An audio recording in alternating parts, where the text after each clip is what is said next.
The difference between penalties and charges. It's come to our attention that there are some people who don't know there is a difference.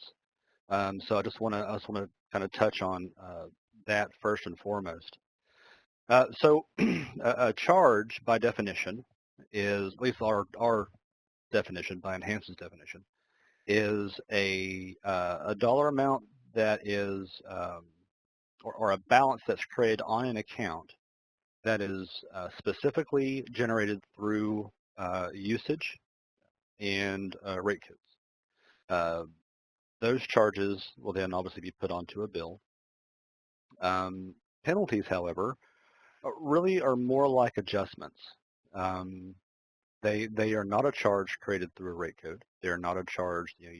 They're not a charge where it needs a usage for. The penalties actually goes off of a past due balance, and when you run penalties, that it puts more or less an adjustment on the account. So it works very much like an adjustment. So there's some customers who will tend to think that running the second notice is what puts the penalties on. Well, that's not the case. Running a second notice is just running a second bill run to put those penalties on the bill. They're two completely different processes. So the next thing I wanted to touch on is a few of the questions that we get concerning the penalties themselves, or recently. So I think one of the biggest ones that I get, that I've gotten, is what if we just don't apply penalties? Well, that's I'm not going to tell anyone that you absolutely cannot do anything. What I will tell you is this is how we suggest doing it, and then let you guys go and decide for yourself what the best way for your personal business is. So what if I don't apply penalties? Well, if right now, since we don't know how long this is gonna last, if you don't apply penalties, then any balances that aren't paid that go quote unquote past due, those balances are just going to accumulate. And then at the end of all this, once you guys start start to do penalties again, then that entire balance will be eligible to be penalized, all those accumulated past due balances. So I guess you have the option of not applying penalties, but understand that if you do not apply penalties, that's going to be a rolling balance for people who are constant partial payers, or people who just aren't paying. So that in the end, once you do penalize again, you're going to have this huge penalizable balance. What we suggest to do, again, this is just our suggestion, is that you do penalize them, and we'll get into more of how we work that here in a second. But we do suggest that you go ahead and either run penalties. Depending on how you want your business to run, you can run the penalties and just have them accrue as time goes on, or we do have an option that I'll talk about in a second of how to run penalties without charging any balances. All right, so which leads me into, well, what if I do charge penalties? Well, if you do run penalties right now, you're going to be penalizing the customers. Obviously, you're going to be creating a new balance on the account, but that again, it's a snowball effect. You're going to be continually putting these new balances on the account that you may or may not be billing for, and you may not want to put them on, especially now during this time. So what it does in the background is you're flagging those balances as penalized. So what it does basically is, especially if you see on the screen where we have the penalized once box turned on, I know a lot of customers do, some don't. The penalized once box is to penalize a balance one time, and then that any dollar amount considered in that penalty when you run penalties will be marked as penalized and then cannot be penalized again thereafter. So any new charge that you put on, that balance is the only one that would be eligible to be penalized. If you don't have that turned on, obviously it's going to penalize any balances that are currently past due. And for some people, I know that is a policy that you want to penalize whatever's past due, no matter how many times they've been penalized for it. I guess the next question would be I guess the next one I get a lot is, what if I run penalties through the task scheduler? If you run penalties through the task scheduler, what we would suggest doing at this time is turning that off.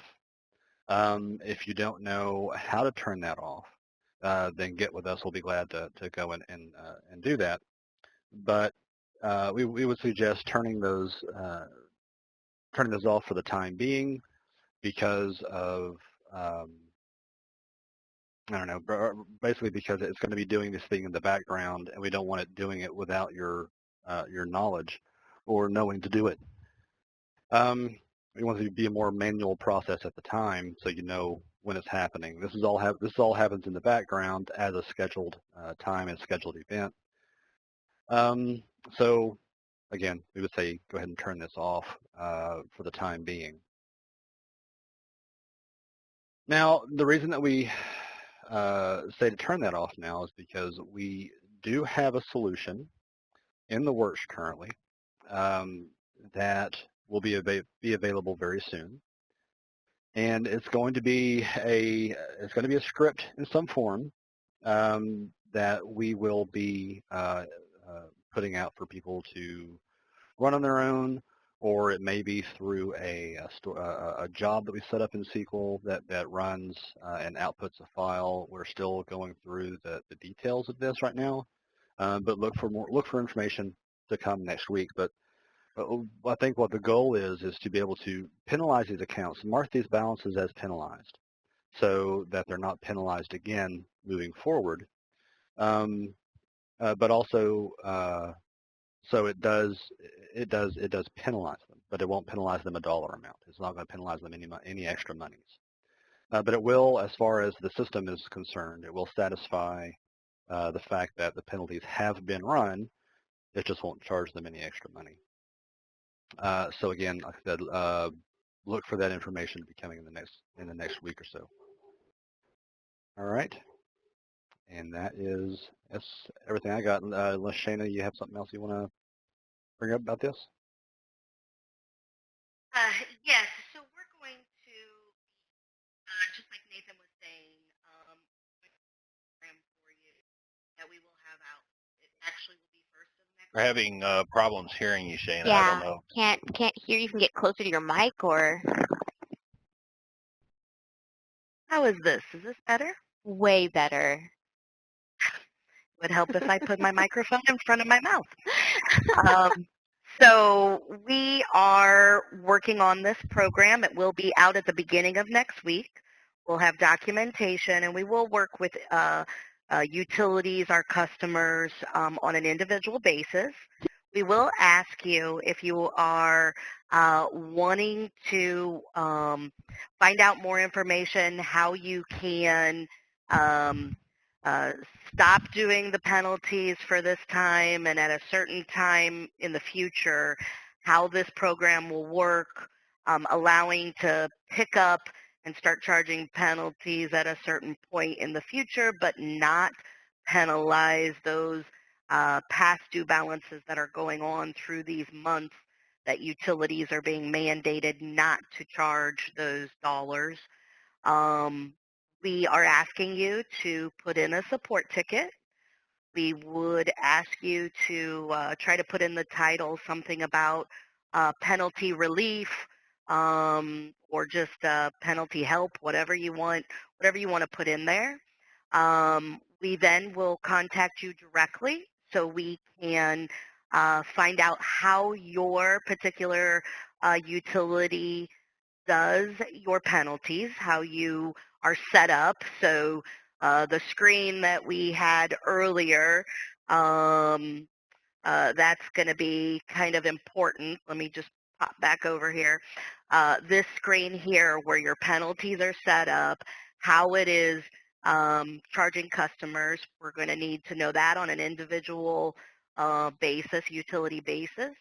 And then we will have a plan of action for you that we can work together, just like Nathan said. And this will allow for you to feel comfortable with not charging those penalties for these months.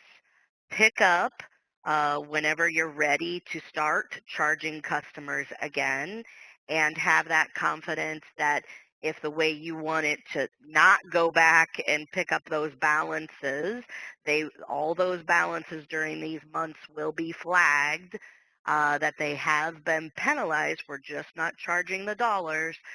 This is the program we're putting together, and we will have solutions for each one of you as you put in the ticket, and then we could talk to you about your timeline, or at least making sure that we know that you want to discuss this and have this plan in place for when business starts to get back to normal. So at that point, if anybody has any questions, we could go ahead and have you do that through Kayla. Yeah, I actually haven't received any questions. I definitely will give you guys a couple of minutes just to type them in. But again, so these weekly webinars, they are going to be shorter than our customer support webinars that we were doing. Those tended to be about 30 to 45 minutes in length. These are going to be much faster, just bite-sized information to help you guys and to, get a conversation going. So obviously this one was on a Friday, and the next 3 will be on Thursdays. Thursdays will be the day because we figure Fridays you guys are probably back at home if you do have to go into the office. Next week will be payment plans. We'll just be doing a quick review of our payment plans and taking questions. And then the third week, we're going to have Invoice Cloud here, and you guys can ask them questions and work with us and do some questions. And then the fourth week, we have print and mail. And we'll just be going over printing your bills, kind of where you're at this point. So I did get a question. Can you further explain the mandate? The mandate for It is very different per state. You mean for not running penalties? Is that the question? The mandate to stop running penalties? Yes, that is the question. Yeah, that is totally different per state, I think probably per utility. So that's why we can't say, blanket this, this is what we're all doing. We have heard from our customers. There are many states that are, it's being mandated that they do not charge customers. They do for any late payments. That they do not turn off, but that is going to be at a per utility basis, and I don't know if it actually gets down to the county or if it's that granular, but I know that there are several states doing different things. So if you need some assistance in that, if you would want to contact us directly, we could try to help you find out some information from your state, from your county. We'd be more than happy to assist and see what we could do. right. This is not a enhanced mandate. Not at all. No. And one of our techs actually jumped in and said one utility in California said that their mandate came from the mayor's office. So not quite sure. Yeah, so It we definitely differs. we wanted it is going to be very different throughout, but the one thing that we wanted to explain to customers is if you are being mandated to stop doing penalties on customers, that we hear that what you're asking for.